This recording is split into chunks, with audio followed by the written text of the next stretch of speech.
సమైక్యాంధ్రకు మద్దతుగా కడప జిల్లాలో బంద్ కొనసాగుతోంది. 4వ రోజు ఆర్టీసీ బస్సులు డిపోలకే పరిమితమయ్యాయి. బస్సులు తిప్పాలని అధికారులు ప్రయత్నించినా చెన్నూరు, మైదుకూరు వద్ద ఆందోళనకారులు అడ్డుకోవడంతో నిలిపివేశారు. జమ్మలమడుగులో భారీ ప్రదర్శన చేపట్టారు. ఎమ్మెల్యే ఆదినారాయణ రెడ్డి, మాజీ మంత్రి రామసుబ్బారెడ్డి ఇందులో పాల్గొన్నారు. వల్లూరులో విద్యార్థులు రోడ్డుపై బైఠాయించి రాస్తారోకో చేశారు. చెన్నూరు జాతీయ రహదారిపై సమైక్యవాదులు వంటవార్పు నిర్వహించారు. ఆంధ్ర ఉద్యోగులు వెళ్లిపోవాలంటూ చేసిన వ్యాఖ్యలపై కేసీఆర్పై కేసు నమోదు చేయాలని కడప జిల్లా వైకాపా నేతలు డిమాండ్ చేశారు. మైదుకూరులో రాజకీయ ఐకాస నేతలు పొట్టి శ్రీరాములు విగ్రహానికి పాలాభిషేకం చేశారు. భారీ ప్రదర్శన నిర్వహించి సోనియాకు వ్యతిరేకంగా నినాదాలు చేశారు.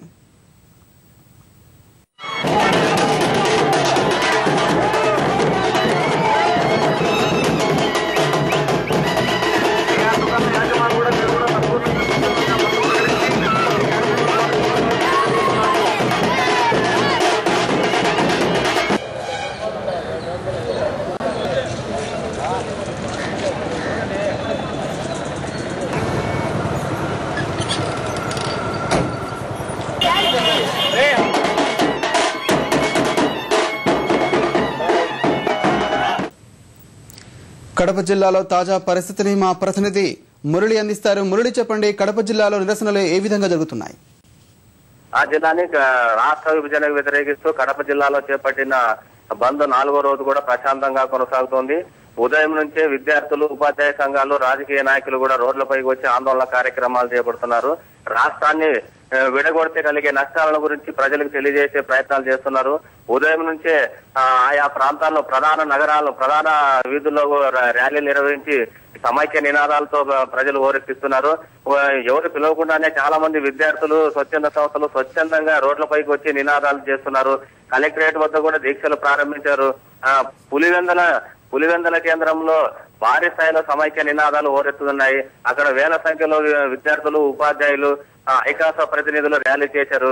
ఈ రాష్ట్ర విభజన వ్యతిరేకిస్తూ కొద్దిసేపటి క్రితమే పులివెందులలో రామాంజనేయులు అనే వ్యక్తి పురుగుల మందు తాగి ఆత్మహత్య యత్నాన్ని కూడా ప్రయత్నించాడు.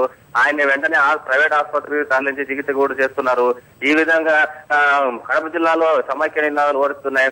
అదేవిధంగా కొద్దిసేపటి క్రితము కడప నగరంలో కోర్టు వద్ద నుంచి కలెక్టరేట్ వరకు న్యాయవాదులు కూడా స్వచ్ఛందంగా విధులు బహిరించి కార్నర్ ర్యాలీతో నిరసన కార్యక్రమాలు చేపట్టారు. వారిని ఆర్టీసీ బస్టాండ్ వద్ద పోలీసులు అడ్డుకున్నారు. పోలీసుల తీరును నిరసిస్తూ న్యాయవాదులు కూడా అక్కడే బైఠాయించి ధర్నా చేస్తున్నారు. రాష్ట్రం సమైక్యంగా ఉంచాలనే నినాదాలతో న్యాయవాదులు కూడా స్వచ్ఛందంగా ఈ సమైక్యాంధ్ర ఉద్యమంలో పాల్గొంటున్నారు. అదేవిధంగా ప్రొద్దుటూరులో కూడా సమైక్యవాదులు భారీ స్థాయిలో ర్యాలీ నిర్వహించారు. అక్కడ కూడా న్యాయవాదులు కోర్టు విధులు బహిష్కరించి ద్విచక్ర వాహనాలతో ర్యాలీ ప్రారంభించారు.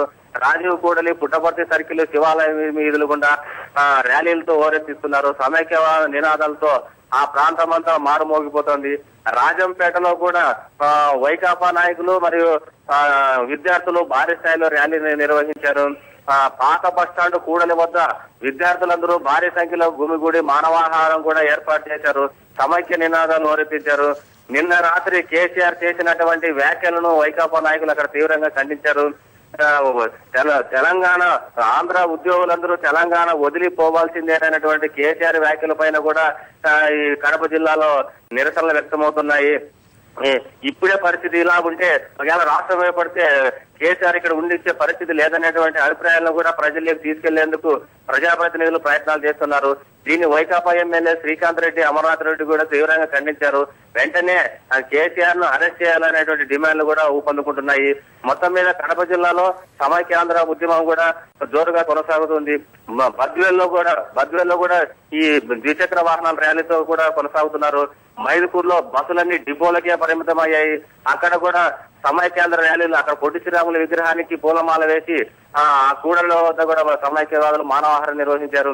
చెన్నూరు వద్ద కడప, కర్నూలు జాతీయ రాజధానిలో చెన్నూరు వద్ద కూడా సమైక్యవాదులు వంటవార్పు చేసి అక్కడ రాకపోకలను కూడా నిలిపివేశారు. కడప నగరంలో ఉన్నటువంటి కోటిరేడు సర్కిల్ వద్ద కూడా సమైక్యవాదులు వంటవార్పు చేశారు. అక్కడ కూడా సమైక్య నినాదాలతో మానవాహారంగా ఏర్పడి భారీ నినాదాలు చేస్తున్నారు. మొత్తం మీద కడప జిల్లాలో సమైక్య నినాదం 4 రోజుల నుంచి హోరెత్తుతోంది. ఎలాంటి అవాంఛనీయ సంఘటనలు చోటు చేసుకోకుండా పోలీసులు కూడా గట్టి భద్రతా ఏర్పాట్లు చేశారు జిల్లాని. ధన్యవాదాలు మురళి.